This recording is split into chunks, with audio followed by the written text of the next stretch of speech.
Trump administration's illegally deporting Asian immigrants to South Sudan. Oh, we read about this. Oh no, they have deported them. Okay, sure. We read about them talking about it, not about them actually doing it. Sure, man. The two men are originally from Myanmar and Vietnam. Myanmar, Vietnam, South Sudan, same thing. South Sudan, like were they on the hunt for the most dangerous country on earth? The scariest thing is we don't even know where the they're being kept. We might never find out, too. I mean, they could just be dead. Is Sudan okay with this? Sudan barely has a government. Who knows what warlord received them? Yes, Sudan and South Sudan are different countries. Ad loading. Well, none of that. And finally, in other news, the Department of Homeland Security conducted a deportation flight from Texas to remove vicious illegal criminals in the United States. All of these individuals were sent or are trying to be sent to a third country. And President Trump... I think this is an older video. The judge is looking for contempt charges for all the agents? Really? Okay. Rapid developments then, it seems. This is from not long ago. Trump administration holding migrants in Djibouti after judge blocks deporting them to South Sudan, president says. Please give me video. Video click. There was a video player. Thank you. Now audio, please. Administration's deportation of 8 migrants, quote, unquestionably violates a court order blocking deportations to third countries without allowing detainees to contest their removal. The Department of Homeland Security did not confirm the whereabouts of the flight, which left from Texas Tuesday, but immigration lawyers say they were told it was headed for war-torn South Sudan. The State Department has issued a warning for Americans not to travel there due to violent crime, kidnapping, and armed conflict. That's still a bit of an understatement. Like, there are lots of countries that are experiencing varying levels of civil unrest. I feel like you can be a little bit more pointed with South Sudan. DHS officials say the 8 men were in the U.S. illegally and came from Cuba, Laos, Mexico, Myanmar, South Sudan, and Vietnam. A spokesperson defended the administration's decision to deport them Wednesday, claiming they're convicted criminals. Every single one of them was convicted of a heinous crime: murder, rape, child rape, rape of a mentally and physically handicapped victim. While we are gonna go ahead and guess that these deportees have probably not been subjected to a rigorous criminal investigation. Just guessing that. Fully compliant with the law and court orders, it is absolutely absurd for a district judge to try to dictate the foreign policy and national security of the United States of America. District Judge Brian Murphy previously ruled the government must allow detainees to either consent to their removal or be given the chance to challenge it. Attorneys for the Justice Department say the judge's order was, quote, not specific enough, which led to a misunderstanding. For more... What? Because he was like, don't send them to Libya, and they were like, oh, okay, South Sudan. Let's bring in CBS News immigration and politics reporter Camilo Montoya Galvez. So, Camilo, the judge could order the Department of Homeland Security to conduct reasonable interviews with the migrants on the plane. Yes. What does that mean? And again, do we know the whereabouts of the plane? It's a critical question, both of them. So what we do know is that Judge Murphy back in April said that the administration could not carry out third country deportations unless it provided detainees, 1, notice of the destination country and also notice to their counsel and lawyers, but also 2, a chance to say, I am scared of going to this third country because I fear I could be persecuted or otherwise victimized in that country. And what I still hate the way this is talked about. I understand we're kind of looking through the looking glass here, but it's like openly defying judicial rulings to send people to South Sudan. Like, it's like, this is not like, oh, well, you know, this is a violation of an order. And also, like, you know, you're not supposed to send people to where they might be persecuted based on their identity. And it's like, man, you have, like, I wonder how long they talked about the Third Reich like this, right? Like, for as long as they could. I wonder at what point they were like, we should really change our tone. Was it when Poland was invaded? Tell me, when was the turning point? Austria, Sudetenland, what was the... Judge Murphy is saying is that this flight that appeared to be on its way to South Sudan did violate this order because he said that these migrants were not given a meaningful and reasonable chance to make that contest and to fight their deportation.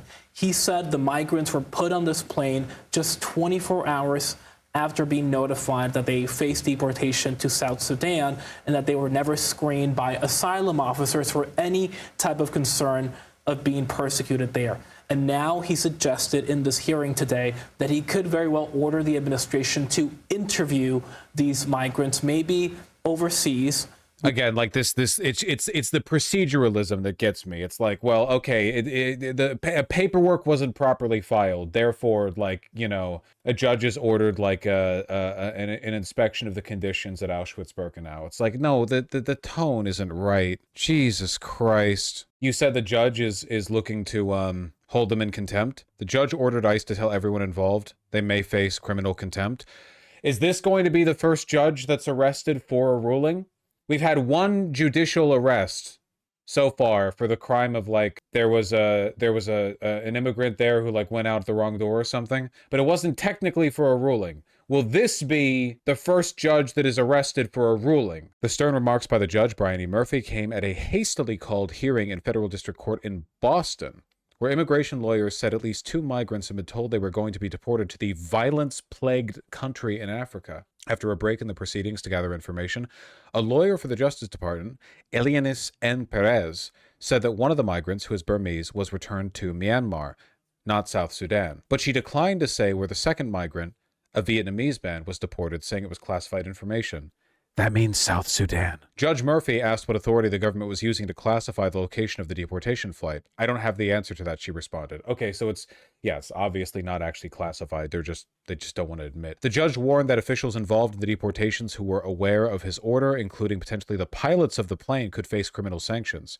Based on what I've been told, he said, this seems like it may be contempt. Okay, so this guy's getting disappeared. Brian E. Murphy. How is that classified? It's not. She's lying. Nothing more ominous, dude. You Google Brian E. Murphy, just this judge. I mean, who knows how long he's been practicing. Wikipedia article updated 17 hours ago. Monka-ass shit right there, dude. It's like, you know, the eyes are on him. On May 21st, he ruled Homeland Security unquestionably violated his order when it gave 8 men only hours of notice before deporting them to a third country. But in this, they're only talking about 2 people. 2 or 8, who knows? It's not like the administration's keeping track of anyone. Oh, he actually only assumed office less than a year ago. Okay. Appointed by Joe Biden. Ooh, they're going to use that against him. A Joe Biden appointee who assumed office after the election. They're gonna use that against him for sure. Holding migrants in Djibouti. What about the one who's allegedly been sent over to Myanmar? Oof, that was a rough op-ed, lol. Yeah, that one was, I was trying to glean that one. That was a tough one. Shit. Okay. Well, this is a developing story then. Yeah. Okay. Well, now we're knowledgeable on this one. By the way, like, more judges should be testing the limits and pushing for contempt here. Okay. The Department of Homeland Security is in many instances objectively acting in contempt, open defiance of the judge's orders. Like, there's absolutely no question to that. The longer you let them get away with it, the harder it's going to be to crack down on them when you finally summon the muster to, you know? You're letting them get away with so much. The Trump administration must keep a group of migrants in U.S. custody after they were reportedly removed from the country and sent to South Sudan. His reasoning for that, in case he decides their removals were unlawful. Misspoke. He now says U.S. officials must appear in court today to not only identify the migrants, but to provide information on their whereabouts. Government officials reacted to that earlier today. Here's what they had to say. Now, a local judge in Massachusetts is trying to force the United States to bring back these uniquely barbaric monsters who present a clear and present threat to the safety of the American people and American victims. While we are... Have I seen this woman before? I vaguely remember seeing a woman who looks and sounds like she's 16 speaking on behalf of the DHS. Besides today, yeah. She was on Fox News or something. I think I remember that, yeah. Are fully compliant with the law and court orders, it is absolutely absurd for a district judge to try to dictate the foreign policy and national security of the United States of America. These are the monsters that the district judge is trying to protect. The contrast is brutally stark. President Trump... You called her a Nazi, I remember that. Anyone that age working in the Department of Homeland Security is, and I'm being sincere here, without a doubt, a Nazi. Death camps, Holocaust, Sonengrad, the whole 9 yards, 100%. No shot otherwise. Trump and Secretary Noem are working every single day to get these vicious criminals off of American streets. And while activist judges are on the other side fighting to get them back onto United States soil. CBS News Homeland Security correspondent Nicole Scango was inside that press conference, and she joins us now. Nicole, what is the... Why are they being sent to South Sudan? Presumably because South Sudan is so weak and war-mired that they're not really capable of, resisting U.S. planes dropping people off there, and B, the people could be effectively disappeared there. Like, keep in mind, they're being deported there. They're not serving sentences there. So the idea essentially is that you get taken off the runway, and then you're just there in South Sudan. So yeah, good luck with that. It is essentially a death sentence. The goal here is to disappear people. You might as well be sending them to a deserted island. Terrifying. The lawyers said they also received an email from a woman who said she believed her husband, a man from Vietnam, had been deported to South Sudan. Just the guessing game these families have to play. Like, oh, which war zone has my family been sent off to? So Trump is outsourcing Siberia? Basically. We don't really have a Siberia in America. You have to be far away from cameras. That's kind of the whole point. You have to be far away not only literally, but you also have to be removed from prying eyes. Yeah, that's why we have Gitmo. Alaska? Well, Alaska? True, but if you send a bunch of immigrants over to Alaska and let them off there, what's going to happen, right? A million citizen journalists are going to follow over and just immediately, like, house them, right? Siberia isn't just far away. It's like physically, it's far away. It's like an impermeable barrier, right? In the 1930s and 40s, yeah. What are the countries we're sending these people to get out of this? It's South Sudan. If we gave them like $5, it might be nothing. It could be nothing. Like, it's South Sudan. What are they going to do? Shoot down a U.S. government airplane? For one, with what anti-air, you know? It's just